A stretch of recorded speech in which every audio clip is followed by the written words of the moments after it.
হতভাগা মুসলমান আছে আল্লাহর রহমত আল্লাহর মাগফিরাতকে অস্বীকার করে পাপিষ্ঠ বান্দা বলে আল্লাহ কি আমার ক্ষমা করবে? ওই ব্যক্তি সফল নয় যে দুনিয়াতে সফলতার সাথে বিদায় নিয়ে আখেরাতে জাহান্নামে গিয়েছে, বরং ওই ব্যক্তি সফল যে দুনিয়াতে যেভাবে আল্লাহ তাকে রাখুক সেভাবে সন্তুষ্ট থেকে আখেরাতে জান্নাত লাভ করতে পেরেছে। সুবহানাল্লাহ। পৃথিবীর মানুষ আজকে যাবতীয় গুনাহ, যাবতীয় পাপাচার, আল্লাহর দেওয়া চোখ দিয়ে আল্লাহর বিরোধিতা করে, আল্লাহর দেওয়া কান দিয়ে আল্লাহর বিরোধিতা করে, আল্লাহর দেওয়া মুখ দিয়ে 300 টাকার বিনিময়ে কোর্টে গিয়ে মিথ্যা সাক্ষী দিতে সে দ্বিধা করে না, অথচ তার মৃত্যুবরণ করতেই হবে। আল্লাহ রাব্বুল আলামিন আমাদের রূহের জগৎ থেকে মাতৃগর্ভে পাঠিয়েছিলেন। আল্লাহ রাব্বুল আলামিনের নির্দেশে দুনিয়াতে এসেছি, আবার রবের নির্দেশেই দুনিয়া থেকে বিদায় নিতে হবে। এই যে একটা সংক্ষিপ্ত জীবন পরিক্রমা, এই জীবন পরিক্রমাটা যদি কোনো মুসলিম বুঝতে পারে, জানতে পারে এবং এই চিন্তা নিয়েই দুনিয়াতে চলাচল করতে পারে, তাহলে ওই ব্যক্তি দুনিয়াতে তৃপ্তি সহকারে বেঁচে থাকতে পারে। দুনিয়ার এই সময়টা তার কাছে অধিক চাহিদার, অধিক আকাঙ্ক্ষার হয় না, বরং আখেরাতে জান্নাত লাভ করাটাই তার মৌলিক উদ্দেশ্য হয়ে যায়। আর যে ব্যক্তি তার মৃত্যুকে ভুলে যায়, অর্থাৎ মৃত্যু হলো চরম বাস্তবতা, যে বাস্তবতাকে অস্বীকার করতে পারবে না। এই বাস্তবতা যদি কেউ অস্বীকার করে তাহলে সে দুনিয়াতে উন্মাদ হয়ে যায়, দুনিয়াতে পাপিষ্ঠ হয়ে যায়, দুনিয়াতে নাফরমান হয়ে যায়, আর কিয়ামতের মাঠে আল্লাহ রাব্বুল আলামিনের সামনে অপরাধী হয়ে দাঁড়িয়ে থাকে এবং পরিশেষে তার স্থান হয়ে যায় জাহান্নাম। এজন্য সংক্ষিপ্ত সময় আমরা আলোচনা করব পবিত্র কোরআন মাজিদ থেকে। যেহেতু আল্লাহ রাব্বুল আলামিন আমাদের সৃষ্টি করেছেন আসমান থেকে, আর এই আসমানি মানুষ দুনিয়াতে কিভাবে চলবে এজন্য আল্লাহ রাব্বুল আলামিন আসমানি গাইডলাইন পাঠিয়েছেন। এই আসমানি গাইডলাইন থেকে আমরা কথা বলবো পবিত্র কোরআন মাজিদের 102 নম্বর সূরা, সূরা আত-তাকাসুর। সূরা আত-তাকাসুর সম্পর্কে আল্লাহ সুবহানাহু ওয়া তাআলা আমাদের কি বুঝিয়েছেন এবং রাসূলুল্লাহ সাল্লাল্লাহু আলাইহি ওয়াসাল্লাম সূরা আত-তাকাসুরের কিভাবে ব্যাখ্যা করেছেন, সাহাবায়ে কেরাম কিভাবে বুঝেছেন, আমরা একটু সংক্ষিপ্ত সময়ে বিস্তারিত আলোচনা করার চেষ্টা করব ইনশাআল্লাহ। আমা তাওফীকি ইল্লা বিল্লাহ। প্রথমে সূরা আত-তাকাসুরের সময়কাল কখন নাজিল হয়েছে। রাসূলুল্লাহ সাল্লাল্লাহু আলাইহি ওয়াসাল্লাম যখন হিজরত করে মক্কা থেকে মদিনায় গিয়েছেন, মদিনায় যাওয়ার আগে সূরা আত-তাকাসুর মক্কায় থাকা অবস্থায় নাজিল হয়েছে। তবে কিছু মুহাদ্দিস এবং মুফাসসিরদের মত অনুযায়ী সূরা আত-তাকাসুরের শেষের আয়াতটি মদিনায় যাওয়ার পরে নাজিল হয়েছে। তবে জমহুর উলামায়ে কেরামের মত অনুযায়ী আমরা যে মুসহাফটা আমাদের হাতে দেখতে পাচ্ছি, এই মুসহাফেও মাক্কি সূরা হিসেবে উল্লেখ করা হয়েছে, সুতরাং আমরা আপনাদের মাঝে মাক্কি সূরা হিসেবেই বলছি আজকে, অর্থাৎ হিজরতের আগে এই সূরাটি নাজিল হয়েছে।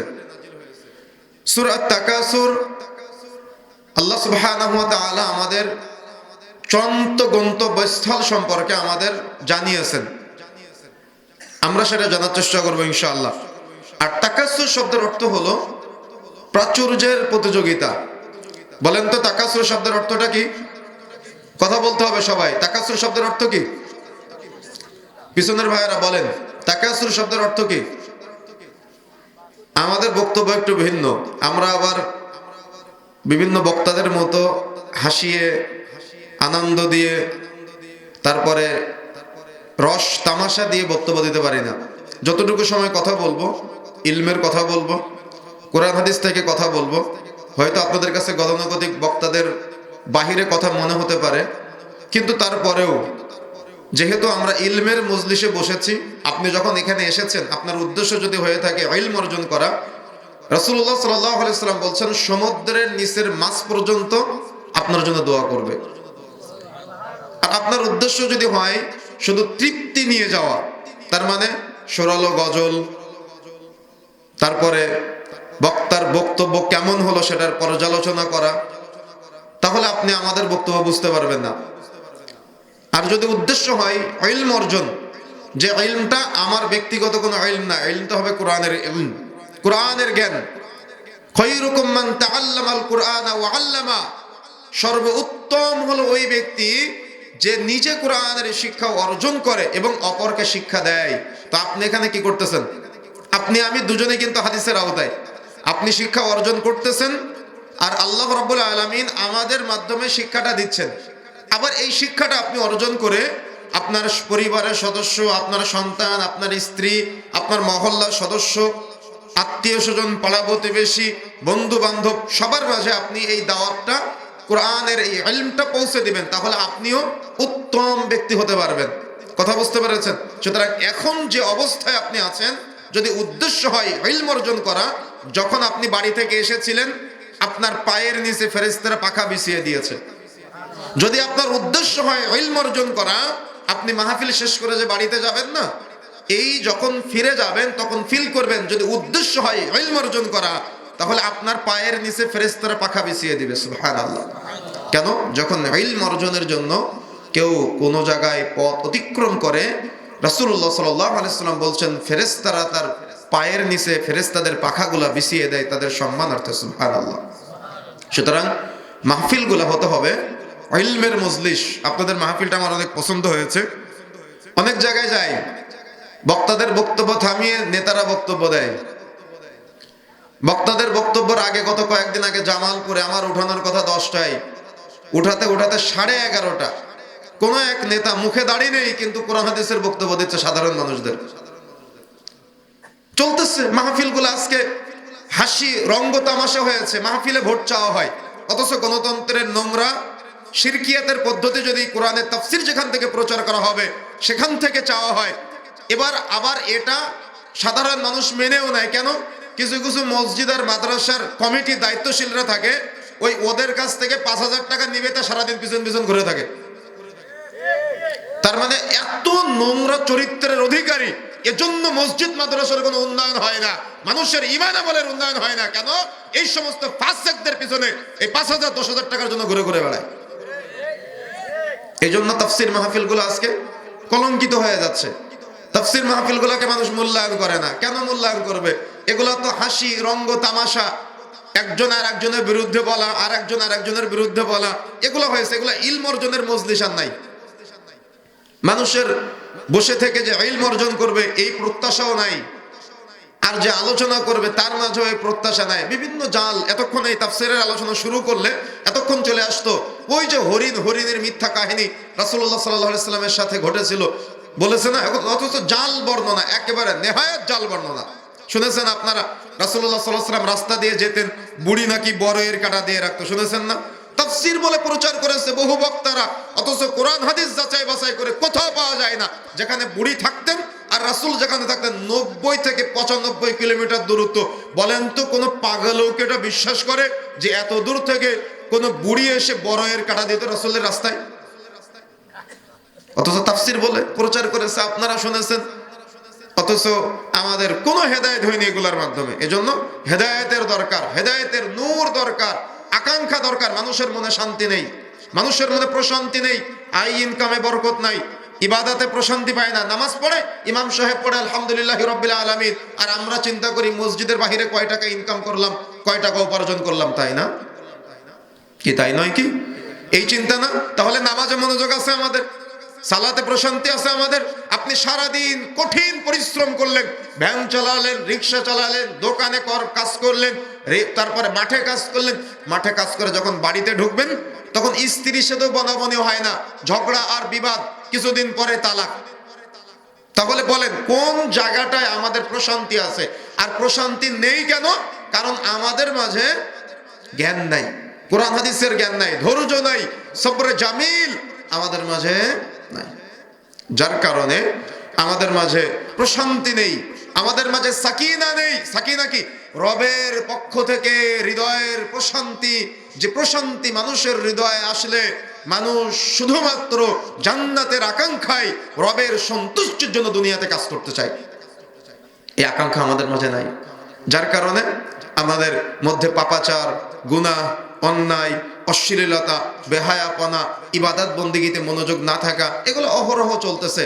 মুসলমান মুসলমানকে ঠকায়, মুসলমান মুসলমানকে বিপদে ফলায়, মুসলমান মুসলমানের টাকা মেরে দেয়, মুসলমান মুসলমানকে পাপ করতে সহযোগিতা করে, মুসলমান মুসলমানকে সুদ খেতে সহযোগিতা করে, মুসলমান মুসলমানকে নামাজ পড়া থেকে বিরত রাখে, মুসলমান মুসলমানকে শিরকিয়াতের সাথে জড়ায়, মুসলমান মুসলমানকে সুদ ঘুষের সাথে জড়ায়। কেন?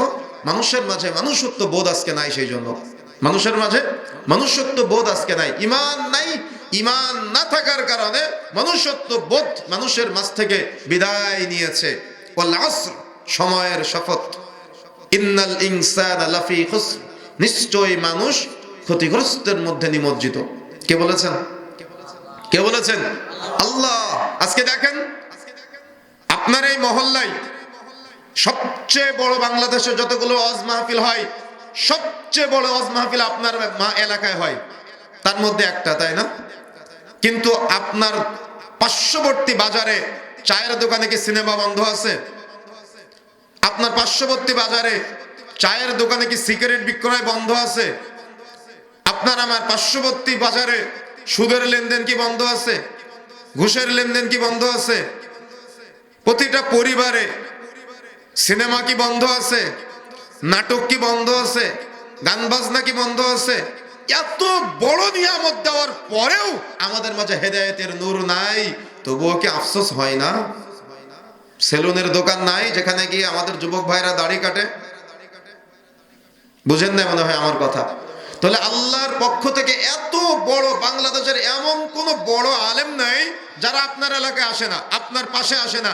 তাহলে তাদের সাথে মিশে থাকার পরেও, এত এত আলোচনার পরেও কেন আমাদের মাঝে নূর নাই? কেন আমাদের মাঝে সফলতা নাই? কেন আমাদের মাঝে জান্নাতের আকাঙ্ক্ষা নাই? কারণ আমাদের মাঝে ঈমান নাই। আল্লাহ বলেছেন, কি বলেছেন? ইন্নাল ইনসানা লাফি খুসর, নিশ্চয়ই মানুষ ক্ষতিগ্রস্তের মধ্যে নিমজ্জিত। অধিকাংশ মানুষ ক্ষতিগ্রস্তের মধ্যে নিমজ্জিত। দেখেন, আল্লাহ রাব্বুল আলামিনের নবী রাসূলুল্লাহ সাল্লাল্লাহু আলাইহি ওয়াসাল্লাম বলে নাই 1999 জন জাহান্নামে যাবে। বনি ইসরাইল 72 দলে বিভক্ত ছিল, উম্মতে মুহাম্মাদি 73 দলে বিভক্ত হবে। একটা দল জান্নাতে যাবে, বাকি 72টি দল জাহান্নামে যাবে। কত দল, কত মত, কত তরিকা, কত ফেরকা, কত চিন্তা চেতনার মানুষের আমদানি হয়েছে না আমাদের সমাজে? কিন্তু আমাদের মাঝে দিনের চূড়ান্ত উৎস পবিত্র কোরআন ও সহিহ সুন্নাহর জ্ঞানের ঘাটতি থাকার কারণে, জান্নাতের আকাঙ্ক্ষা না থাকার কারণে, আল্লাহ ভীতি না থাকার কারণে সমাজে যাবতীয় পাপাচার, যাবতীয় গুনাহ, যাবতীয় রাহাজানি, যাবতীয় হাহাকার আমাদের মাঝে চলতেছে। এই জন্য সংক্ষিপ্ত সময়ে যে কথাগুলি বলবো, হয়তো আমাদের দুনিয়া ও আখিরাতে উপকার হতে পারে। এই জন্য তীক্ষ্ণ মনোযোগ দিয়ে আমার কথাগুলো একটু মূল্যায়ন করার চেষ্টা করবেন। আলহাকুমুত তাকাসুর থেকেই মূলত সূরা আত-তাকাসুর নামকরণ করা হয়েছে। তাকাসুর শব্দের অর্থ হলো প্রাচুর্যের প্রতিযোগিতা। আউযু বিল্লাহি মিনাশ শাইতানির রাজীম, বিতাড়িত শয়তান হতে আল্লাহর নিকট আশ্রয় প্রার্থনা করছি। বিসমিল্লাহির রহমানির রহিম, পরম করুণাময় অসীম দয়ালু আল্লাহর নামে শুরু করছি। আলহাকুম, তোমাদেরকে আচ্ছন্ন করেছে, তোমাদেরকে মোহচ্ছন্ন করেছে। আত-তাকাসুর, কি মোহচ্ছন্ন করেছে? প্রাচুর্যের প্রতিযোগিতা। কে বলেছেন? আল্লাহ বলেছেন, আলহাকুমুত তাকাসুর, তোমাদেরকে প্রাচুর্যের প্রতিযোগিতা মোহচ্ছন্ন করেছে।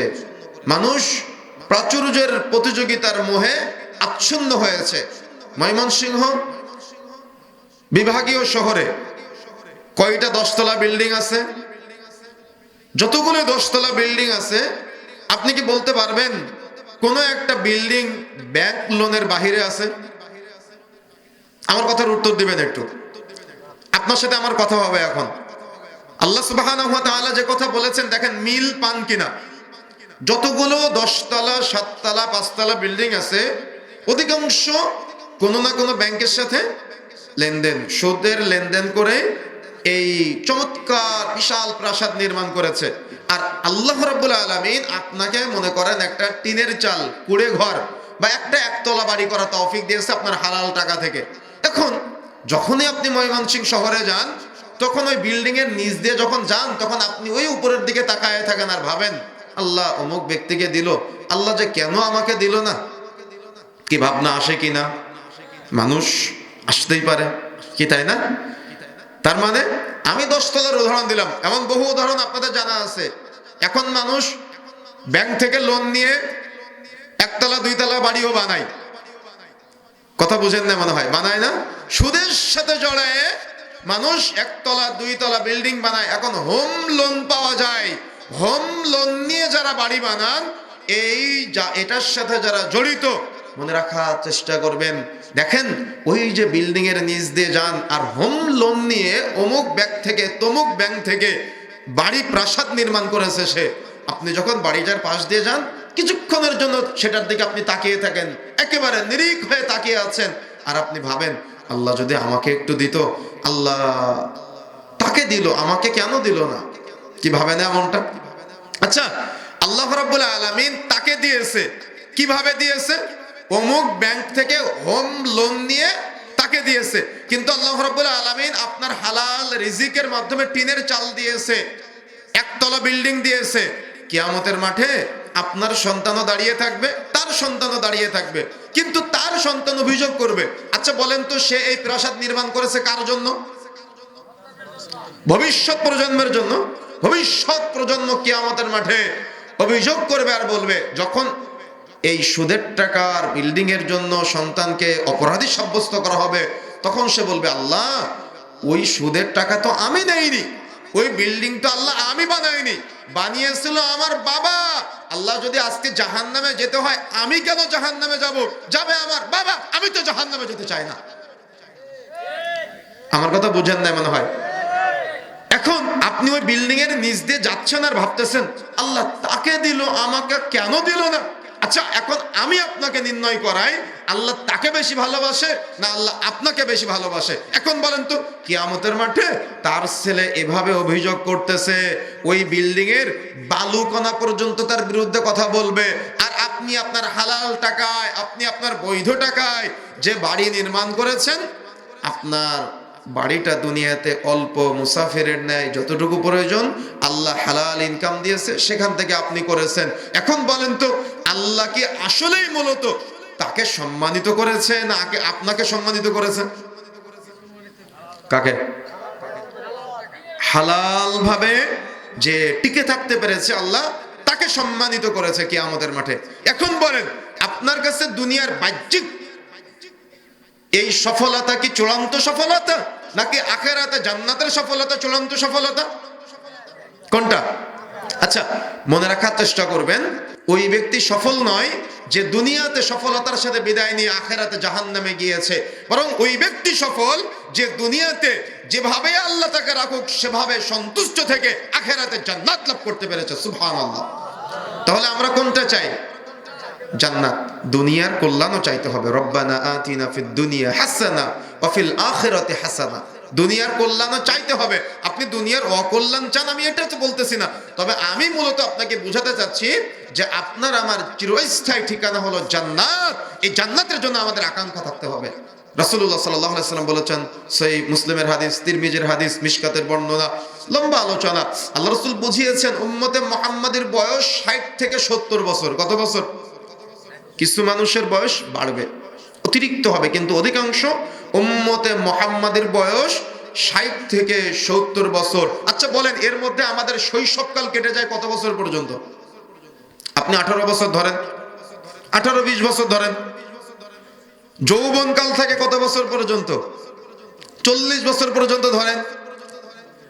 এখন দেখেন আল্লাহ সুবহানাহু ওয়া তাআলা কত চমৎকার ভাবে 3 ভাগে ভাগ করেছেন আমাদের আয়ুটাকে।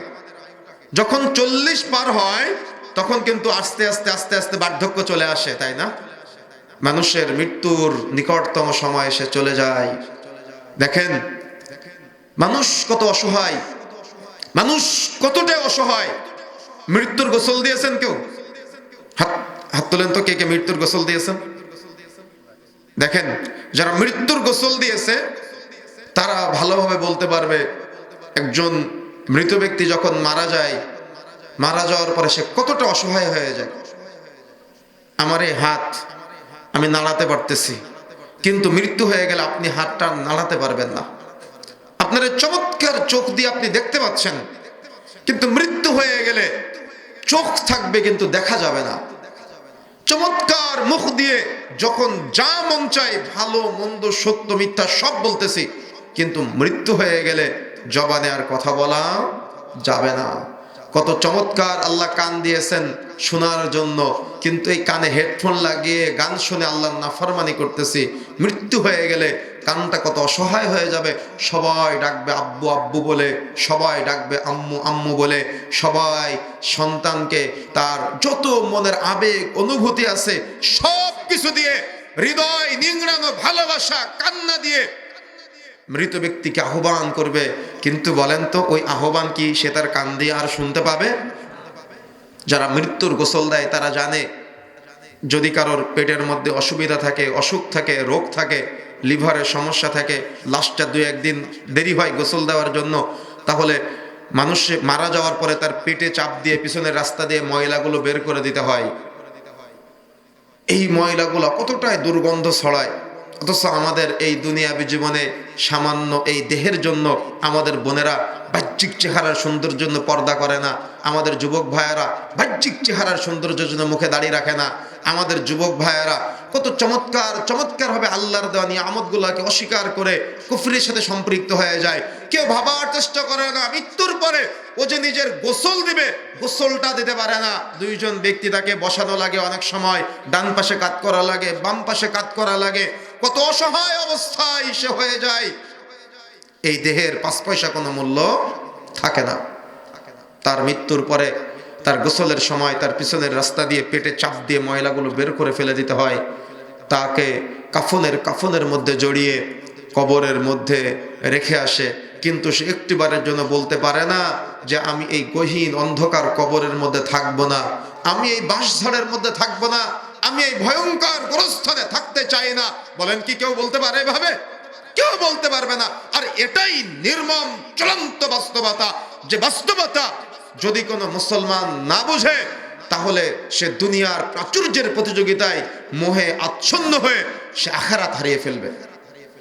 চূড়ান্ত বাস্তবতা, অস্বীকার করার কোনো উপায় নাই। আল্লাহ বলছেন কুল্লু নাফসিন যায়িকাতুল মাউত, পৃথিবীর মানুষ শুনে রাখো, যার আত্মা আছে তার মৃত্যুর স্বাদ গ্রহণ করতেই হবে। ওর দুনিয়া থেকে বিদায় নিতেই হবে, চলে যেতে হবে, দুনিয়া ছেড়ে চলে যেতে হবে। পৃথিবীর মানুষ যদি তার ব্রেনের মধ্যে এই চিন্তা রাখতে পারতো, তাহলে পৃথিবীর মানুষ যাবতীয় পাপাচার থেকে বেরিয়ে আসতে পারত। কিন্তু পৃথিবীর মানুষ তার ব্রেনের মধ্যে মৃত্যুর চিন্তা না নিয়ে আসার কারণে পৃথিবীর মানুষ আজকে যাবতীয় গুনাহ, যাবতীয় পাপাচার, আল্লাহর দেওয়া চোখ দিয়ে আল্লাহর বিরোধিতা করে, আল্লাহর দেওয়া কান দিয়ে আল্লাহর বিরোধিতা করে, আল্লাহর দেওয়া মুখ দিয়ে 300 টাকার বিনিময়ে কোর্টে গিয়ে মিথ্যা সাক্ষী দিতে সে দ্বিধা করে না, অথচ তার মৃত্যুবরণ করতেই হবে, দুনিয়া থেকে চলে যেতেই হবে, বিদায় নিতেই হবে। তাহলে আমাদের মাঝে আল্লাহ রাব্বুল আলামিন যে বলেছেন আলহাকুমুত তাকাসুর, প্রাচুর্যের প্রতিযোগিতা তোমাদের মোহাচ্ছন্ন করেছে। প্রাচুর্যের মোহে আমরা আচ্ছন্ন হয়ে কিয়ামত দিবস ভুলে গিয়েছি, জান্নাত জাহান্নাম ভুলে গিয়েছি, বারজাখ ভুলে গিয়েছি, কবরের জীবন ভুলে গিয়েছি। শুধু দুনিয়া করতে করতে আমাদের জীবন শেষ। কখন না জানি মৃত্যু হয়ে যাবে, বুঝতেই পারবো না। একবার ময়মনসিংহের ফুলপুরে আরো অনেক বছর আগে 2016-17 সালের দিকে হবে, একটা মাহফিলে এসেছিলাম। তো রাজশাহী থাকতাম তখন। তো আমার পাশেই একজন সভাপতি সাহেব বসেছিলেন। তো কিছুক্ষণ পরেই মাহফিল শেষ হতে হতে ওনার একটু অসুস্থতা অনুভব করলাম, উনি চলে গেলেন। তো কিছুক্ষণ পরে আমি আলোচনা শেষ করতে করতে শুনতে পেলাম উনি মৃত্যুবরণ করেছে। ইন্না লিল্লাহি ওয়া ইন্না ইলাইহি রাজিউন। বলেন তো, এখান থেকে বাড়ি ফিরতে পারবো কোনো গ্যারান্টি আছে আমাদের? কেউ গ্যারান্টি দিয়ে বলতে পারবো আমরা এখান থেকে বাড়ি ফিরতে পারবো? কোনো গ্যারান্টি দিয়ে বলতে পারবো না। তারপরেও আমাদের এমন ভাবনা যে আমরা আজীবন দুনিয়াতে বেঁচে থাকবো, তাই না? এই আজীবন বেঁচে থাকার ভাবনাটাই আমাদের দুনিয়ামুখী করেছে, আমাদের জান্নাত থেকে দূরে রেখেছে, আমাদের আল্লাহর প্রিয় হতে বাধা দিয়েছে, শয়তানের গোলামি, শয়তানের বান্দেগি, শয়তানের বন্ধুতে রূপান্তরিত করেছে আমাদের। অথচ মানুষ শয়তানকে শত্রু হিসেবে বিবেচনা না করে মানুষ শয়তানকে বন্ধু হিসেবে রূপান্তরিত করেছে। আর যেদিন থেকে মানুষ শয়তানকে বন্ধু বানিয়েছে, ওই দিন থেকে মানুষ দুনিয়াতেও ক্ষতিগ্রস্ত হয়েছে, আর আখেরাতে তো এরা ক্ষতিগ্রস্ত হবেই হবে। এই জন্য আমাদের চেষ্টা করতে হবে প্রাচুর্যের প্রতিযোগিতায় আচ্ছন্ন না হয়ে, মোহচ্ছন্ন না হয়ে, আমাদের দুনিয়াতে আল্লাহ রাব্বুল আলামিন যার যেভাবে রেখেছেন সেভাবে সন্তুষ্ট যদি আমরা থাকতে পারি তাহলে সফল ব্যক্তি সুখী। যে ব্যক্তি আল্লাহ তাকে যেভাবে রেখেছে ওইভাবে সন্তুষ্ট থাকে, আর যে ব্যক্তি তার লেভেলে সন্তুষ্ট না, ওই ব্যক্তি কখনো সুখী না। বুঝেন না মনে হয়? প্রত্যেকটা মানুষের একটা লেভেল দিয়েছে আল্লাহ, যে তার লেভেল অনুযায়ী সুখী না, ওই ব্যক্তি কখনো সফল না, ওই ব্যক্তি কখনো সফল হতে পারবে না। এই জন্য আল্লাহ সুবহানাহু ওয়া তাআলা আপনাকে আমাকে যার যেখানে যে মান দিয়েছে আল্লাহর উপরে সন্তুষ্ট হয়ে ওই মানে যদি আমরা সন্তুষ্ট থাকতে পারি, তাহলে আমার মতো সুখী ব্যক্তি, আপনার মতো তৃপ্তি সহকারে দুনিয়াতে বেঁচে থাকা ব্যক্তি আর কেউ না, আর কেউ না, পৃথিবীতে আর কেউ না। এই জন্য আমাদের সতর্ক হতে হবে। মানুষ এই মোহে কতদিন আচ্ছন্ন থাকবে? আল্লাহ নিজেই বলছেন, হাত্তা যুরতুমুল মাকাবির। পৃথিবীর মানুষ এই দুনিয়ার মোহে ততদিন আচ্ছন্ন থাকবে যতদিন না মানুষ কবরে উপনীত হবে। তার মানে যতদিন না মানুষ মৃত্যুবরণ করবে ততদিন পর্যন্ত পৃথিবীর মানুষ এই দুনিয়াবি মোহে মোহচ্ছন্ন হয়ে আখিরাতকে ভুলে যাবে। দেখতেছেন না মাঝে মাঝে মৃদু ভূমিকম্প হচ্ছে? গত পরশুদিন যে জুমাবার গেল, তার আগের জুমাবারে আমি খিলগাঁও খুতবা দিতে যাচ্ছি, দেখি বড় বড় বিল্ডিং থেকে রাস্তায় লোকজন নেমে আসতেছে। আমি গাড়িতে ছিলাম, অতটা ভূমিকম্প বুঝতে পারি নাই। তো ভূমিকম্পের কারণে বিশাল বড় বড় বিল্ডিং থেকে খালি পায়ে নেমে আসতেছে। অথচ যেদিন কিয়ামত সংঘটিত হবে, আল্লাহ বলছেন, ইদা জুলজিলাতিল আরদু জিলজালাহা, যখন প্রচন্ড আকারে জমিন প্রকম্পিত হবে, ওয়া আখরাজাতিল আরদু আসকালাহা, তখন মানুষ এই যে জমিনের নিচে মৃত্যুবরণ করার পরে কবর দিয়ে দেয় না, তখন মানুষ সব জমিনের নিচ থেকে বের হয়ে আসবে। তার মানে জমিন তার বোঝা সমূহ সব বের করে দেবে।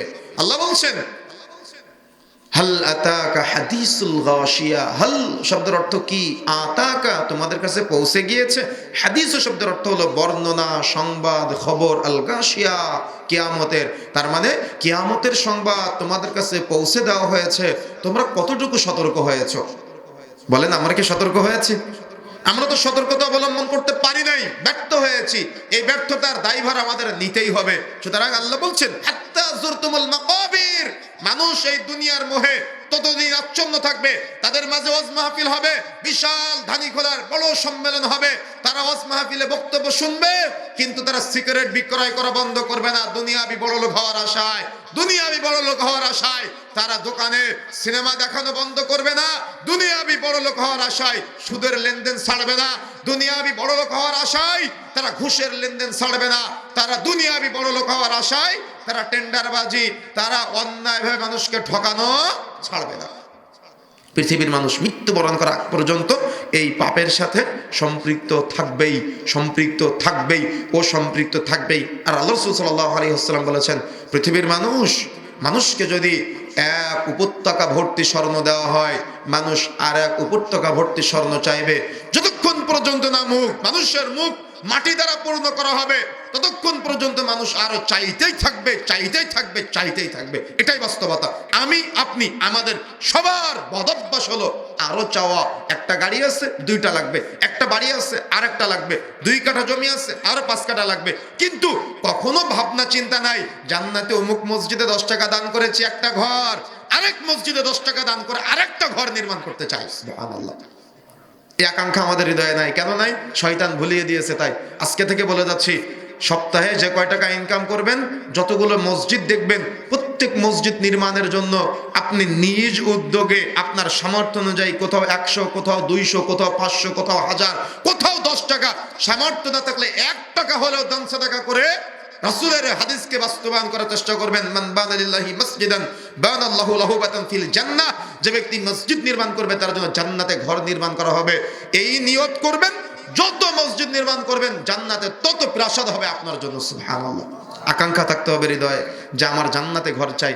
দুনিয়াতে প্রাসাদ বানিয়েছেন না, দুনিয়াতে ঘর নিয়েছেন না, দুনিয়াতে কেমন আমরা জানেন? মনে করেন আপনি ঢাকা, এই ময়মনসিংহ থেকে ঢাকায় যাচ্ছেন। ঢাকায় আপনি কি হিসেবে যাচ্ছেন বলেন তো?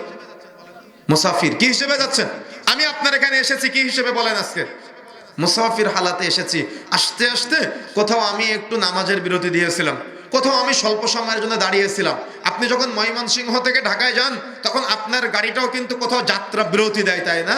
আমাদের এই দুনিয়াবি 60 থেকে 70 বছরের যে জীবনটা, এই জীবনটা হলো ওই যাত্রা বিরতির নেই, যে যাত্রা বিরতি আমরা কোথাও সফরের যাওয়ার সময় দেই। তার মানে এটা আমাদের একটা সফর চলতেছে, যেখানে আমরা সংক্ষিপ্ত সময়ের একটা যাত্রা বিরতিতে আছি, আর আমাদের গন্তব্য হলো জান্নাত। কিন্তু অনেক হতভাগা মুসলমান আছে আল্লাহর রহমত, আল্লাহর মাগফিরাতকে অস্বীকার করে পাপিষ্ঠ বান্দা বলে আল্লাহ কি আমার ক্ষমা করবে? আরে বেকুব, আল্লাহ তো বলেছেন রহমান, আল্লাহ তো বলেছেন রহিম। আপনি আল্লাহ সম্পর্কে এত নগণ্য ধারণা রাখলেন কেন যে আল্লাহ আপনাকে ক্ষমা করবে না? আপনি ক্ষমা চেয়ে দেখেন না আল্লাহ আপনাকে ক্ষমা করে কিনা। রাসূলুল্লাহ সাল্লাল্লাহু আলাইহি ওয়াসাল্লাম বলছেন, যখন কোনো বান্দা সকালে পাপ করে রাতে ক্ষমা চাই, আল্লাহ তার পাপগুলো ক্ষমা করে দেয়। রাতে পাপ করে সকালে ক্ষমা চাই, আল্লাহ তার পাপগুলো ক্ষমা করে দেয়। যদি কোনো বান্দা পাপ করার পরে 2 রাকাত সালাত আদায় করে, আল্লাহ তার পাপটা ক্ষমা করে দেয়। যদি কোনো বান্দা পাপ করার পরে সুন্দর করে ওযু করে, আল্লাহ তার পাপটা ক্ষমা করে দেয়। যদি কোনো বান্দা পাপ করার পরে সুন্দর করে ওযু করে, আর ওযুর সময় তার হাত দ্বারা অর্জিত পাপ, চোখ দ্বারা অর্জিত পাপ, মুখ দ্বারা অর্জিত পাপ, পা দ্বারা অর্জিত পাপ, কান দ্বারা অর্জিত পাপ স্মরণ করে, ওযুর পানির সাথে সাথে ওই পাপগুলো ঝরে ঝরে পড়ে যায়। সুবহানাল্লাহ। যখন কোনো বান্দা পাপ করে, গুনাহ করে, ভুল করে, খালেস অন্তরে তওবা করে, আল্লাহ রাসূল বলছেন আল্লাহ সুবহানাহু ওয়া তাআলা তার সমস্ত পাপগুলো ক্ষমা করে দিবে তো দিবে। আল্লাহ রাসূল বলছেন তার এই পিছনের সমস্ত পাপগুলো আবার নেকিতে পরিবর্তন করে দিবে আল্লাহ। সুবহানাল্লাহ। কি এই আল্লাহ সম্পর্কে আপনি বলতেছেন আল্লাহ কি আমাকে ক্ষমা করবে? কি বলে না? এমন অনেক হতভাগা মুসলমান বলে না, এত পাপ করেছি আল্লাহ কি আমার ক্ষমা করবে? আল্লাহ সম্পর্কে এত নগণ্য ধারণা কেন আপনার? আল্লাহ সম্পর্কে এত জঘন্য ধারণা কেন আপনার? কেন জানেন? তাওহীদের জ্ঞান নাই সেই জন্য। আল্লাহর সম্পর্কে তার জ্ঞান নাই সেই জন্য। রাসূলুল্লাহ সাল্লাল্লাহু আলাইহি ওয়াসাল্লাম কত চমৎকার ভাবে বলছেন, যখন কোনো বান্দা একাকী এভাবে আল্লাহর কাছে 2 হাত তুলে দোয়া করে, আল্লাহ সুবহানাহু ওয়া তাআলা আল্লাহর কাছে তার এই একাকী হাত তোলাটাকে এতটাই পছন্দ করেন, এতটাই পছন্দ করেন। রাসূলুল্লাহ সাল্লাল্লাহু আলাইহি ওয়াসাল্লাম বলছেন আল্লাহ রাব্বুল আলামিন তার হাতটাকে খালি হাতে ফেরত দিতে লজ্জা পায়। সুবহানাল্লাহ। আমরা কি চেয়েছি? আমরা কি চেয়েছি? আমাদের বেদাতি ভাইয়েরা মসজিদে দলবদ্ধ হয়ে মুনাজাত করে, ফরজ সালাতের পরে, ওয়াজ মাহফিলের পরে, জানাজার পরে, মাইয়াতকে মাটি দেওয়ার পরে, ওটা বিদআত। কিন্তু এটা করতে করতে যে একবারে একাকী আল্লাহর কাছে আপনি চাইবেন না, এভাবে বাদ দেওয়া যাবে না। একাকী আল্লাহর কাছে চাইবেন, তাহাজ্জুদের সালাতে উঠে 2 রাকাত সালাত আদায় করে আপনি আল্লাহর কাছে টানা হাত তুলে দোয়া করবেন একাকী।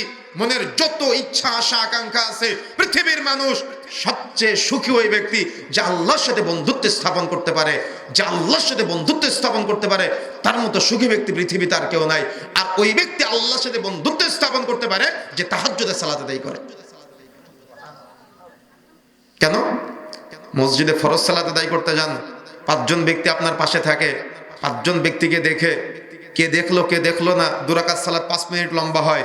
কিন্তু তাহাজ্জুদের সালাতে যখন আপনি দাঁড়ান, আপনার স্ত্রীও ঘুমায়, আপনার সন্তানও ঘুমায়, অন্ধকার রজনী, কেউ আপনাকে ডাকে নাই, কোনো স্বার্থ ছাড়া এই শীতের রাত্রিতে আপনি উঠে এই কঠিন তীব্র ঠান্ডা পানিতে আপনি সুন্দর করে ওযু করলেন, কষ্ট হচ্ছে আপনার, তারপরেও আপনি ওযু করলেন সুন্দর করে।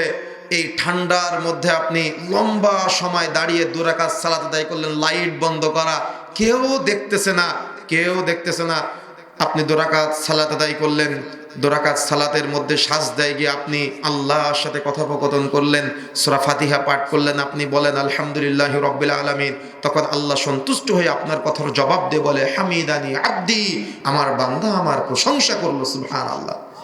আপনি সাজদায় গিয়ে চোখের পানি ফেলে অঝরে বললেন আল্লাহ আমার ব্যবসায় বরকত নেই, আল্লাহ তুমি আমার ব্যবসায় বরকত বাড়িয়ে দাও।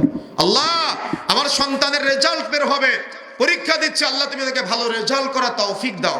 আল্লাহ আমার স্ত্রী ইসলাম মেনে চলতেছেন, আল্লাহ তুমি তাকে একটু হেদায়েত দিয়ে দাও। আল্লাহ আমি অনেক পাপিষ্ঠ হয়ে গেছি, গুনাহগার হয়ে গেছি, আল্লাহ আমি চাই না গুনাহ করতে, তবুও আমি যাবতীয় গুনাহে কিভাবে কিভাবে জড়িয়ে যাই। আল্লাহ তুমি আমাকে এমন হেদায়েতের নূর দাও যে হেদায়েতের নূরে আমি যেন আর পাপ না করি। আপনি আল্লাহর কাছে চেয়ে দেখেন তো আপনার হৃদয়ে প্রশান্তি আসে কিনা, দেখেন তো আল্লাহর সাথে আপনার বন্ধুত্ব হয় কিনা। এক সময় আমরা ইয়াং ছিলাম, দাড়ি ছিল না, আস্তে আস্তে যুবক হয়েছি, দাড়ি বেড়েছে, তাই না? ইয়াং যত যুবক হচ্ছি, যত আমার বয়স বাড়তেছে, দাড়িও বড় হচ্ছে, দাড়িও কালো হচ্ছে। যখন বার্ধক্য চলে আসতেছে, এক সময় দাড়ি সাদা হয়ে যাচ্ছে, তাই না? অনেকেই কালো কালি দিয়ে দাড়িগুলাকে এই সাদা থেকে বাঁচানোর চেষ্টা করে। বলেন তো, আপনি যতই বাঁচানোর চেষ্টা করেন, আপনি কি আপনার বার্ধক্যকে লুকাতে পারবেন? যদিও রাসূলুল্লাহ সাল্লাল্লাহু আলাইহি সাল্লাম এটাকে হারাম করে দিয়েছেন। যারা এই দাড়িতে কালো কলব লাগায়, চুলে কালো কলব ব্যবহার করে, রাসূলুল্লাহ সাল্লাল্লাহু আলাইহি সাল্লাম বলছেন এরা জান্নাতে যাবে না, জান্নাতে সুঘ্রাণও পাবে না। যারা দাড়িতে, যারা চুলে কালো রং ব্যবহার করে, কালো কলব ব্যবহার করে, এখানে হয়তো অনেকেই থাকতে পারেন, আগামীকাল সকাল হতে হতে উঠায় ফেলতে হবে। যারা দাড়িতে, যারা চুলে কালো কলব ব্যবহার করে, আল্লাহ রাসূল সাল্লাল্লাহু আলাইহি সাল্লাম বলছেন এরা জান্নাতে যাবে না, এরা জান্নাতে সুঘ্রাণও পাবে না। আপনি চাইলে দাড়িতে এবং চুলে গাছের যে মেহেদি আছে, মেহেদি ব্যবহার করতে পারেন, তাতে কোনো সমস্যা নাই। কিন্তু আপনি কালো রং ব্যবহার করলে, এখন বর্তমানে বিভিন্ন কালার বের হয়েছে চুল এবং দাড়িতে দেওয়ার জন্য, আপনি যদি কালো রং ব্যবহার করে আপনি বার্ধক্যকে ঢাকতে চেষ্টা করেন, আল্লাহ রাসূল সাল্লাল্লাহু আলাইহি সাল্লাম বলেছেন এরা জান্নাতে যাবে না, এরা জান্নাতের সুঘ্রাণও পাবে না। মনে রাখার চেষ্টা করতে হবে আমাদের, পৃথিবীর মানুষ, রাসূলুল্লাহ সাল্লাল্লাহু আলাইহি সাল্লামের এই নির্দেশনা আমাদের ফলো করতেই হবে। এবং মনে রাখতে হবে আমরা যে দুনিয়াতে এসেছি, আমাদের দুনিয়া থেকে বিদায় নিতেই হবে। আর এটাই হলো চূড়ান্ত বাস্তবতা। এটা কি? এটা হলো চূড়ান্ত বাস্তবতা। এই দাড়ি একদিন সাদা হয়ে যাবে। চোখের পানি ঝরে ঝরে আপনি তাহাজ্জুদের সালাতে আপনার দাড়িখানা ভিজিয়ে ফেলেছেন, আপনি যে আল্লাহর কাছে অনুতপ্ত হয়েছেন, আল্লাহ সুবহানাহু ওয়া তাআলা আপনার এই অনুতপ্তে সন্তুষ্ট হয়ে আপনাকে ক্ষমা করে দেয়। অথচ আপনি বললেন যে আল্লাহ কি আমাকে ক্ষমা করবে?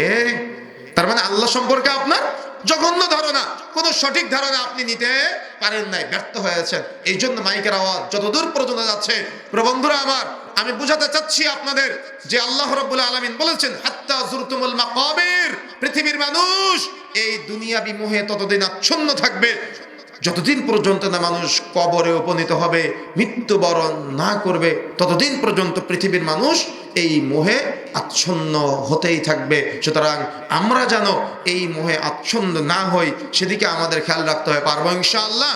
যদিও দুনিয়ার অকল্যাণ চাওয়া যাবে না, কল্যাণ চাইতে হবে। দেখেন পৃথিবীর মোহে বা দুনিয়ার মোহে মানুষ কিভাবে আচ্ছন্ন হয়। সাপোজ আপনার এটা কি বাজার?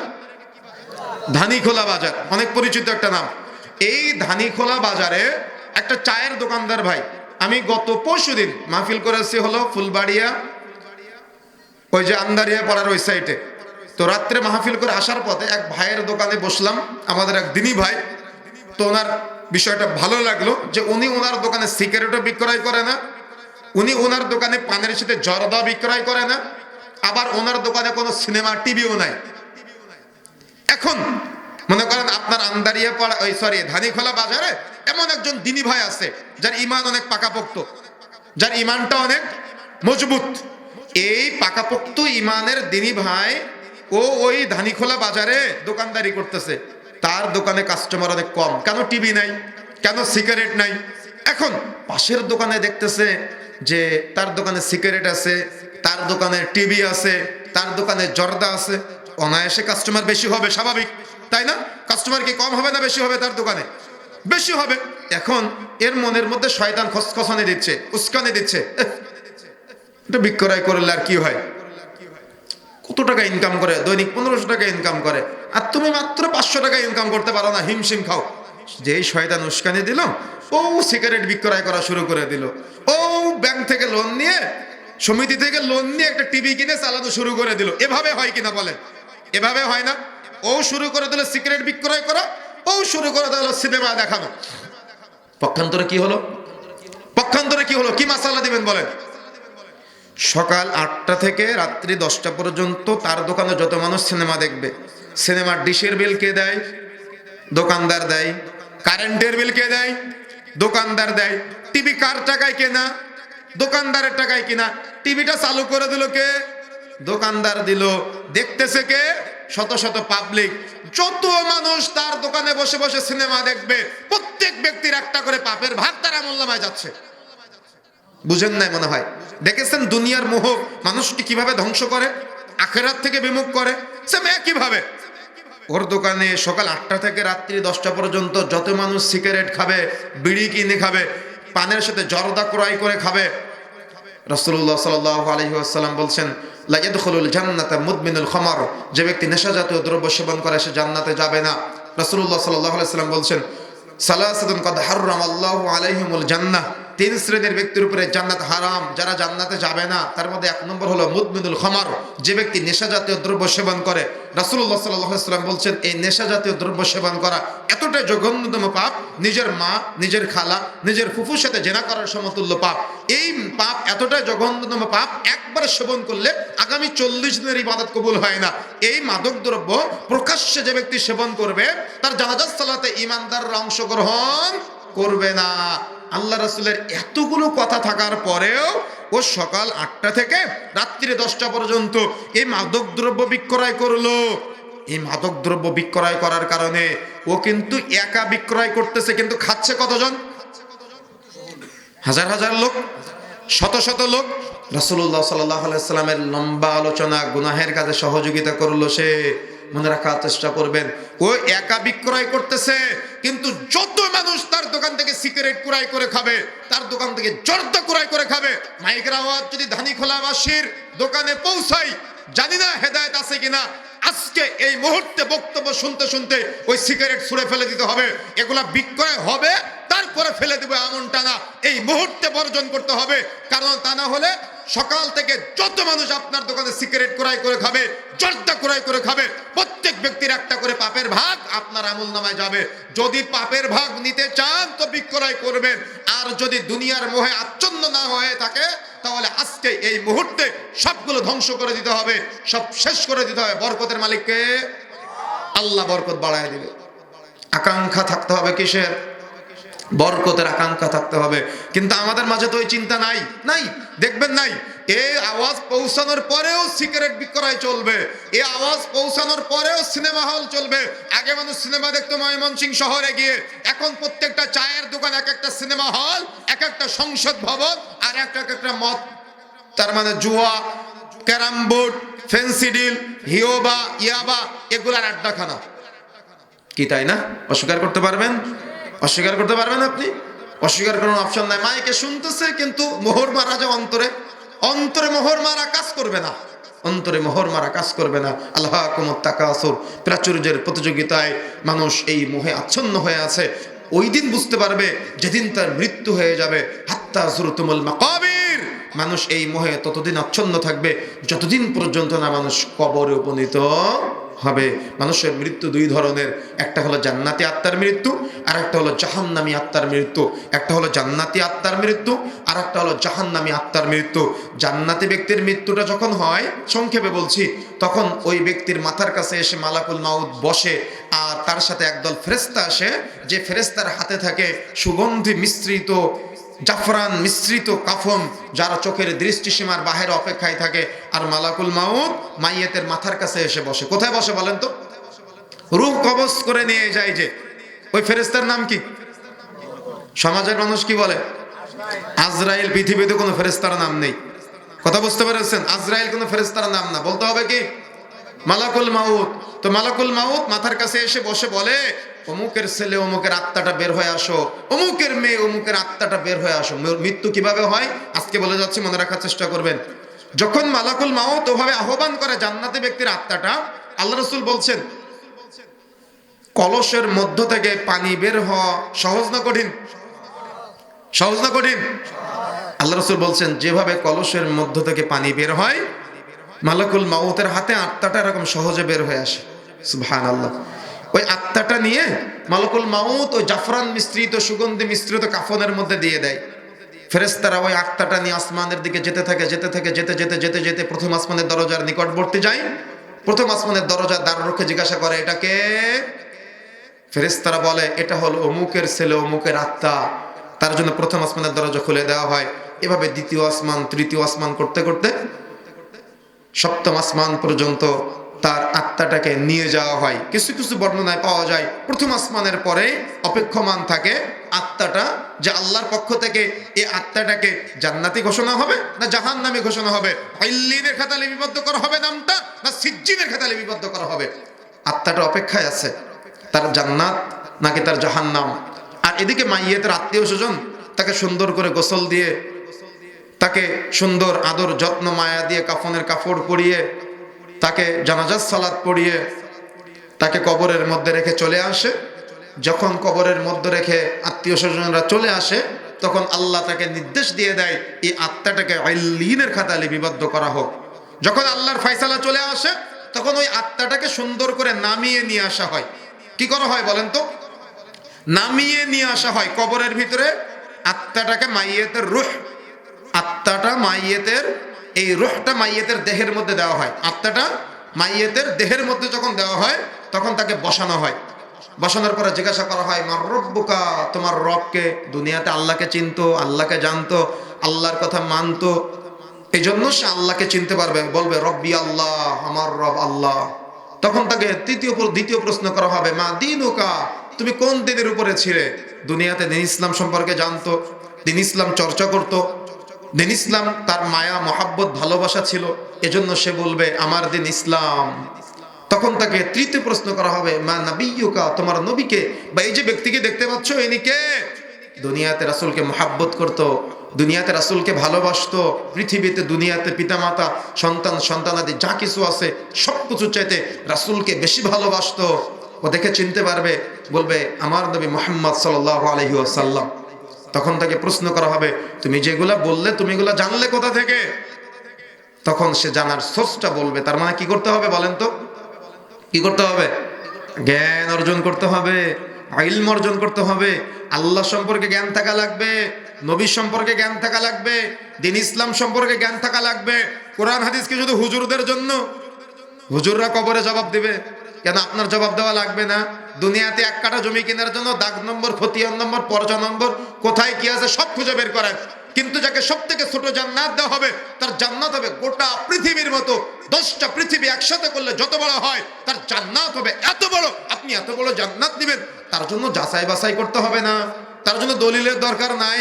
অবশ্যই দলিলের দরকার আছে। তখন ও যেখান থেকে জানতে পেরেছে, যেমন আজকে এখানে এসে জানতে পারলেন না, সোর্স বলে দিবেন, আমি জেনেছিলাম জুমার দিন সবার আগে মসজিদে যেতাম শুধুমাত্র কোরআন হাদিস জানার জন্য। যেখানে ওয়াজ মাহফিল হতো, তাফসীর মাহফিল হতো, শোনার জন্য চলে যেতাম। যেখানে তালিমি বৈঠক হতো, সেখানে শোনার জন্য চলে যেতাম। আলেমদের নিকট সব সময় শোনার জন্য আগ্রহী ছিলাম। আমি আমার বাড়িতে কোরআন হাদিস চর্চা করতাম। বলতে পারবেন? বলেন, আপনি বলতে পারবেন জীবনে কোনোদিন ছেলেকে সাথে নিয়ে কোরআন হাদিস চর্চা করেছেন? জীবনে কোনোদিন ছেলেকে সাথে নিয়ে সিরাতুর রাসূল চর্চা করেছেন? কিন্তু ছেলেকে সাথে নিয়ে কিন্তু সিনেমা দেখেছেন, ছেলেকে সাথে নিয়ে কিন্তু নাটক দেখেছেন, ছেলেকে সাথে নিয়ে কিন্তু সিগারেট খেয়েছেন। ছেলের সিগারেটটা আপনি ধরায় দেন, আর আপনার সিগারেটটা আপনার ছেলে ধরায় দেয়। আপনি আপনার ছেলে দাড়ি কেটে দিয়েছেন, আর আপনার ছেলে আপনার দাড়ি কেটে দিয়েছে, কিন্তু কোনোদিন বাবা আর ছেলে একসাথে বসে কোরআন পড়েন নাই। কোনোদিন ইতিহাসে নাই যে বাবা আর ছেলে একসাথে বসে কোরআন মাজিদের চর্চা করলাম, কোনোদিন দেখতে পেলাম না। তাহলে বলেন তো সফলতা কিভাবে আসবে? আসবে কি সফলতা? কিভাবে বলবেন? সোর্স কি? জানার সোর্স কি? সোর্স পাবেন আপনি দেখেন। যখন জাহান্নামী ব্যক্তির মৃত্যু হবে, ভালো করে শুনবেন, যখন জাহান্নামী ব্যক্তির মৃত্যু হবে, মালাকুল মাউত একদল ফেরেশতাকে সাথে নিয়ে আসবে। যে ফেরেশতার হাতে থাকবে চট। কি বলেন তো? বস্তা চেনেন আপনারা? সালার বস্তা চেনেন? চট, দুর্গন্ধযুক্ত। কেমন দুর্গন্ধ? আল্লাহ রাসূল বলছেন, দুনিয়ার মানুষ পৃথিবীতে সবচেয়ে জঘন্য দুর্গন্ধ যেটা আছে, তার চেয়ে অধিক দুর্গন্ধ মিশ্রিত চট নিয়ে অপেক্ষায় থাকবে আত্মাটাকে নেওয়ার জন্য। আর মালাকুল মাউত মাইয়েতের মাথার কাছে বসে বলবে, এই অমুকের ছেলে, অমুকের খবিস আত্মা বের হয়ে আসো। এই অমুকের মেয়ে, অমুকের খবিস আত্মা বের হয়ে আসো। কি শব্দ যুক্ত করলো? খবিস। যেই মুহূর্তে মাইয়েতের কাছে, মালাকুল মাউতের কাছে মাইয়েত এই খবিস শব্দটা নামের সাথে সম্পৃক্ত হয়ে ডাকা শুনতে পাবে, তখন ওই আত্মাটা দেহের মধ্য থেকে আর বের হতে চাইবে না। বের হতে চাইবে না।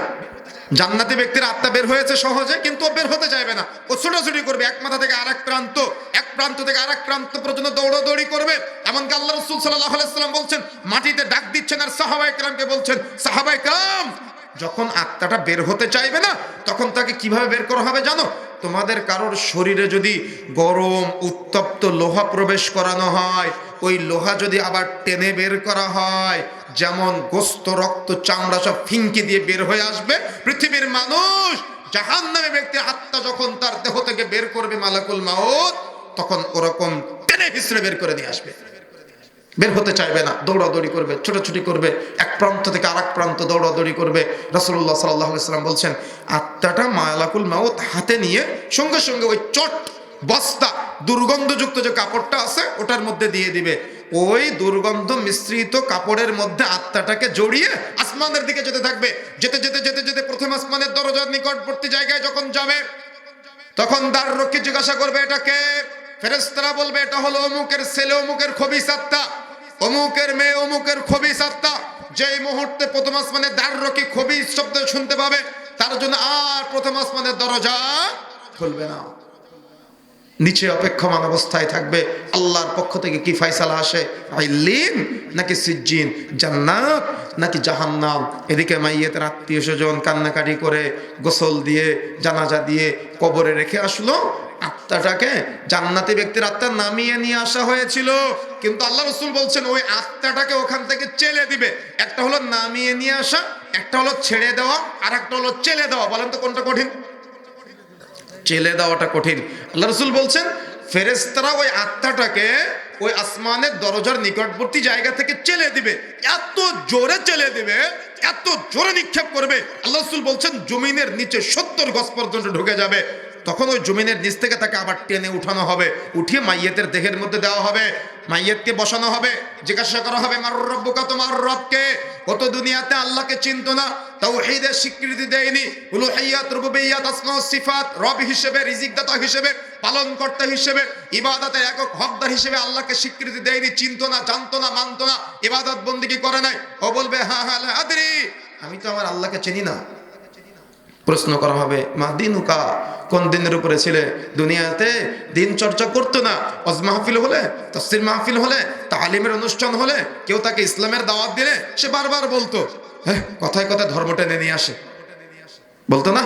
কি আপনি এমন নেতাকে পছন্দ করেন যে নেতা আল্লাহকে কটূক্তি করেছে? কোন একজন ব্যক্তি, কোন এক বাউল আল্লাহকে কটূক্তি করার পরেও তার ঈমান নড়াচড়া করে না, সে বরং তার পক্ষে সাফাই গায়, আর আপনি ওই নেতাকে নেতা নির্বাচিত করেন। বুঝেন না মনে হয়? কোন স্তর থেকে কোথায় গিয়েছে বুঝতে পেরেছেন? কোন স্তর থেকে কোথায় গিয়েছে বুঝতে পেরেছেন? তার মানে তার স্পর্ধা কিভাবে পেয়েছে? আপনার ভোটের মাধ্যমে পেয়েছে, আপনি তাকে ভোট দিয়ে নির্বাচিত করেছেন। এই কুলাঙ্গার নামধারী মুসলমান সে কি করলো? আল্লাহকে যে অস্বীকার করলো তার পক্ষ নিল, তাকে সাপোর্ট করলো। যে সূরা নাসের মতো কোরআন মাজিদের অত্যন্ত গুরুত্বপূর্ণ সূরা, শয়তানের বিরুদ্ধে জিহাদ ঘোষণা করার সূরা, কুল আউযু বিরাব্বিন নাস, মালিকিন নাস, ইলাহিন নাস, আল্লাহ নাকি নাচতে বলেছেন। যে এভাবেও আল্লাহর প্রেরিত বাণীকে অস্বীকার করলো, কুফরি করলো, এই কুফরি করার পরেও তাকে শাস্তির আওতায় নিয়ে আসার কারণে, মানুষজন তার বিরোধিতা করার কারণে ওই আপনার কুলাঙ্গার নেতা তাদের পক্ষ নেই, আপনি তাদেরকে মুসলমান মনে করেন। কথা বুঝেন নাই? আমাদের আফসোস হয়, নাম নিচ্ছি না, অনেক আলেমের পরিবারের সন্তান এই কুলাঙ্গারদের পক্ষ নেয়। এই জন্য প্রত্যেক মানুষের সতর্ক হতে হবে, প্রত্যেক মানুষের সাবধান হতে হবে। কখনকার পদস্খলন হয় কিচ্ছু বলার নাই। ওই আলেম পর্যন্ত আবার ওই যারা এই তাদের পক্ষ নেয়, তার মানে যারা আল্লাহ দ্রোহিতা করে, যারা আল্লাহ সম্পর্কে কটু মন্তব্য করে, কোরআন মাজিদ সম্পর্কে জঘন্য ভাষা ব্যবহার করে, এই সমস্ত বাউল শিল্পী যারা ওই বিভিন্ন রকম অপদার্থ খায়, নোংরা জিনিসপত্র খায়, এদেরকে সাপোর্ট করে, অমুক আলেমও তাদের পক্ষপাতিত্ব করে, তাদের সন্তানও পক্ষপাতিত্ব করে, এটা নিহায়াত বলতে হয়। এগুলা তার মানে দুনিয়াতে যে মানুষ পথভ্রষ্ট হয় তার বাস্তব নমুনা। এগুলা আমাদের চোখের সামনে চলতেছে, এগুলা চোখের সামনে দেখতে পাচ্ছি আমরা। এগুলা আমাদের সতর্ক হতে হবে, সাবধান হতে হবে। কাউকে নিয়ে কোনো সময় কোনো কিছু বলি না, কিন্তু বিষয়টা বুঝতে হবে। বড় বড় কথা বললাম আহলে হাদিসের ময়দানে এসে, কিন্তু আমি আমার পরিবারকে কোরআন সুন্নাহ থেকে দূরে সরিয়ে আল্লাহ দ্রোহিতার সাথে সম্পৃক্ত করে ফেললাম, আবার সেগুলোর পক্ষে সাফাই গাইলাম। আমরা এতটা নিমুখ হারাম হয়নি যে ওটা সাপোর্ট করব। কথা বুঝতে পেরেছেন? এই জন্য আর এই প্রতিযোগিতায় মানুষ মৃত্যুর আগ পর্যন্ত লেগেই থাকবে, সামান্য দুনিয়ার সম্মানের জন্য, সামান্য দুনিয়ার মর্যাদার জন্য, সামান্য দুনিয়ার সম্মানের জন্য মানুষের এই পদস্খলন হচ্ছে। আজকে এই পদস্খলন মানুষের অনবরত চলতে আছে। সুতরাং সতর্ক হতে হবে, আমাদের সবসময় আল্লাহর কাছে হেদায়েত চাইতে হবে। কেন? কখন না জানি কার পদস্খলন হয়ে যায়, বোঝা যায় না। এজন্য আমাদের সন্তানদেরকে নিয়ে টার্গেট থাকতে হবে, আমাদের নিজেদেরকেও পরিবার নিয়ে ভাবতে হবে। আল্লাহ বলেছেন, ইয়া আইয়ুহাল্লাযিনা আমানু কু আনফুসাকুম ওয়া আহলিকুম নারা, হে ঈমানদারগণ, তোমরা নিজেরা জাহান্নামের আগুন থেকে বাঁচো, তোমাদের পরিবারদেরকে জাহান্নামের আগুন থেকে বাঁচাও। গোটা পৃথিবীর মানুষকে পর্দায় নিয়ে আসলাম, আমার পরিবারের সদস্য পর্দা করে না, ওইভাবে ইসলাম প্রচার করতে আল্লাহ বলে নাই। কথা বুঝতে পেরেছেন? এই জন্য সতর্ক হতে হবে, সাবধান হতে হবে আমাদের। আল্লাহ বলছেন, হাত্তা যুরতুমুল মাকাবির, মানুষ দুনিয়ার এই মোহে প্রাচুর্যের প্রতিযোগিতা ততদিন আচ্ছন্ন থাকবে যতদিন পর্যন্ত না মানুষ কবরেও যাবে, কবরে উপনীত হবে। তো যে কথা বলছিলাম, যখন তাকে প্রশ্ন করা হবে, মা দিনুকা, তুমি কোন দিনের উপরে ছিলে, সে বলবে, হা হা লা আদরি, আমি তো দিন ইসলাম সম্পর্কে জানি না, আমার কাছে ওই দাওয়াত আমি গ্রহণ করি নাই। আল্লাহর রাগান্বিত হচ্ছে। তখন তাকে প্রশ্ন করা হবে, মা নাবিয়ুকা, তখন জিজ্ঞাসা করা হবে, তোমার নবীকে? দুনিয়াতে রাসূলকে ভালোবাসে নাই, দুনিয়াতে রাসূলকে ভালোবেসে বাহ্যিক গঠনও দেখায় নাই, ভিতরগত ভালোবাসাও নাই। বলবে, হা হা লা আদরি, আমি তো নবীকেও চিনি না। আল্লাহ তার কথায় এতটাই রাগান্বিত হবে, এতটাই রাগান্বিত হবে, আল্লাহ রাসূল বলছেন তার কবরকে আল্লাহ দুই দিক থেকে চাপ দিতে বলবে। কবরটা এত জোরে চাপ দিবে, এত জোরে চাপ দিবে, একটা হাড্ডি আর একটা হাড্ডির ভিতরে ঢুকে যাবে। আল্লাহ রাসূল বলছেন, আল্লাহর ক্রোধ, আল্লাহর রাগ থামবে না। আল্লাহ রাব্বুল আলামিন আসমান থেকে একজন ফেরেশতা পাঠাবে, যে ফেরেশতার চোখ থাকবে না, যে ফেরেশতার কান থাকবে না, চোখবিহীন কানবিহীন ফেরেশতা পাঠাবে, যে ফেরেশতার হাতে থাকবে লোহার হাতুড়ি, যে লোহার হাতুড়ি দিয়ে আল্লাহ পিটাতে বলবে তাকে, এত জোরে পিটাবে, আরো এত জোরে চিৎকার করবে। আল্লাহ রাসূল বলছেন, পৃথিবীর মানুষ যদি তার চিৎকার শুনতে পেত, কোন মানুষকে কবরে রেখে আসতো না। সবাই ভাবতো, না জানি আমার বাবাকে কবরে রাখলে কি হয়, না জানি আমার মাকে কবরে রাখলে কি হয়, না জানি আমার সন্তানকে কবরে রাখলে কি হয়, না জানি আমার ভাইকে কবরে রাখলে কি হয়। কোন মানুষকে কবরে রাখার দুঃসাহস দেখাতো না। সবাই কান্নাকাটি করতো, আমার ভাইকে কবরে রাখলে কি হয়, আমার বাবাকে কবরে রাখলে না জানি তার কি শাস্তি হয়। ওই আর্তনাদ সইতে পারতো না। ওলামায়ে কেরাম ব্যাখ্যা করেছেন, ওই ফেরেশতার কেন চোখ থাকবে না, ওই ফেরেশতার কেন থাকবে কান থাকবে না? কারণ চোখ দিয়ে দেখলে মায়া হতে পারে, কান দিয়ে দেখলে, কান দিয়ে ওই চিৎকার আর্তনাদ শুনলে মায়া হতে পারে। ওর যাতে করে মায়া না হয়, ওই ফেরেশতার যাতে করে দয়া না হয়, দয়া মায়া বিহীন পিটাবে। কেন? আল্লাহকে চিনে না, ও নবীকে চিনে না, ও দ্বীন ইসলাম সম্পর্কে জ্ঞান অর্জন করে না। কেন? আল্লাহ চাইলে তাকে হিন্দু করে পাঠাতে পারতো, আল্লাহ চাইলে তাকে খ্রিস্টান করে পাঠাতে পারতো, আল্লাহ চাইলে তাকে ইহুদি করে পাঠাতে পারতো, আল্লাহ চাইলে তাকে গরু ছাগল ভেড়া করে পাঠাতে পারতো। কিন্তু আল্লাহ ব্রেন নামক নিয়ামত দিয়েছে, ভালো মন্দ বোঝার ক্ষমতা দিয়েছে। আল্লাহ তাকে মুসলমান পিতার ঘরে মুসলিম হয়ে জন্মগ্রহণ করার তৌফিক দান করেছে, তবুও সে গাফেলতি করেছে, সে দ্বীন ইসলাম চর্চা করে না। এই জন্য আল্লাহ রাগান্বিত হবে, দয়া মায়া বিহীন পিটাতে বলবে ফেরেশতাকে। এই জন্য সতর্ক থাকতে হবে, সাবধান থাকতে হবে। তারপরে আল্লাহ বলছেন, কাল্লা সাউফা তা'লামুন, কখনো নয়, শীঘ্রই তোমরা জানতে পারবে। সুম্মা, অতঃপর আল্লাহ আরো তাগিদ দিচ্ছেন, কাল্লা সাউফা তা'লামুন, তারপর আল্লাহ আবার বলছেন, শীঘ্রই তোমরা জানতে পারবে। কাল্লা লাউ তা'লামুনা ইলমাল ইয়াকিন, কখনো নয়, আল্লাহ আরো গুরুত্ব দিচ্ছেন, তোমরা নিশ্চিত জ্ঞানে বিষয়গুলো জানতে পারবে। লাতরাউন্নাল জাহিম, আল্লাহ বলছেন তোমরা অবশ্যই জাহান্নাম দেখবে। যারা এই অপরাধের সাথে জড়িত, কোন অপরাধ বলেন তো? কোন অপরাধ? দুনিয়ার মোহে মোহচ্ছন্ন অপরাধ কিন্তু একটাই। আজকে একটা অপরাধ নিয়ে কথা বলেছি, একটা অপরাধ, দুনিয়ার মোহে মোহচ্ছন্ন যারা থাকবে, আল্লাহ বলছেন লাতরাউন্নাল জাহিম, তারা কি দেখবে? নিশ্চয়ই জাহান্নাম, তারা অবশ্যই জাহান্নাম দেখবে। আল্লাহ বলছেন, সুম্মা লাতরাউন্নাহা আইনাল ইয়াকিন, তারা তাদের নিজের চোখ দিয়ে তারা নিশ্চিত জাহান্নাম দেখবে। আল্লাহ বলছেন, সুম্মা লাতুসআলুন্না ইয়াউমাইদিন আনিন নাঈম, অতঃপর তারা তাদের নিয়ামত সম্পর্কে জিজ্ঞাসিত হবে। কি বলেন তো? আল্লাহ যে নিয়ামত দিয়েছে, ভালো করে বুঝেন, শেষের আয়াতটা ভালো করে বুঝেন। যে আয়াতটা বলেছিলাম মদিনায় যাওয়ার পরে নাজিল হয়েছে, অনেক মুফাসসিরগণ বলেছেন তারা তাদের নিয়ামত সম্পর্কে জিজ্ঞাসিত হবে। মানুষ দুনিয়ার যতগুলো মোহে মোহচ্ছন্ন হয় সব কিন্তু আল্লাহ সৃষ্টি, তাই না? কথা বুঝেন ভালো করে। আল্লাহ আবার এই নিয়ামত সম্পর্কে জিজ্ঞাসা করবে। একদিন রাসূলুল্লাহ সাল্লাল্লাহু আলাইহি ওয়াসাল্লাম পেটের ক্ষুধায় বাড়ি থেকে বের হলেন। রাস্তায় গিয়ে দেখলেন আবু বকর দাঁড়িয়ে আছে। জিজ্ঞাসা করতেছে, আবু বকর তুমি এই সময় কেন বাড়ির বাহিরে? আবু বকর রাদিয়াল্লাহু তাআলা আনহু বলছেন, আল্লাহ রাসূল, আপনি যে কারণে বাড়ির বাহিরে আমিও একই কারণে বাড়ির বাহিরে। দেখলেন উমার দাঁড়িয়ে আছে। উমারকে জিজ্ঞাসা করলেন, উমার তুমি কেন এই সময় বাড়ির বাহিরে? উমার রাদিয়াল্লাহু তাআলা আনহু একই কথা বলেন, আল্লাহ রাসূল, আপনি যে কারণে বাড়ির বাহিরে আমিও একই কারণে বাড়ির বাহিরে। কিসে বলেন তো? পেটের ক্ষুধায়। তখন রাসূলুল্লাহ সাল্লাল্লাহু আলাইহি ওয়াসাল্লাম দুজন সাহাবীকে নিয়ে একজন আনসারী সাহাবীর বাড়িতে গেলেন। লম্বা আলোচনা।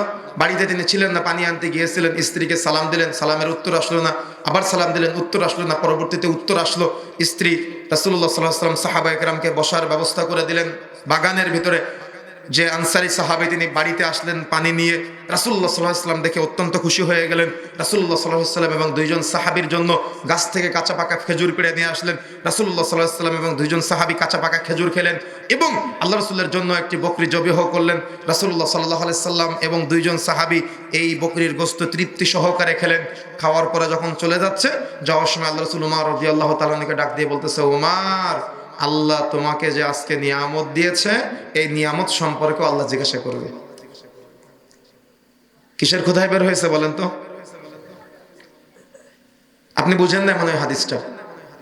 উমর রাদিয়াল্লাহু তাআলা কথা ধরে বসলেন, আল্লাহ রাসূল, আল্লাহ এই নিয়ামত সম্পর্কে জিজ্ঞাসা করবে? আল্লাহ রাসূল সাল্লাল্লাহু আলাইহি ওয়াসাল্লাম বলছেন, অবশ্যই উমর, আল্লাহ এই নিয়ামত সম্পর্কেও জিজ্ঞাসা করবে।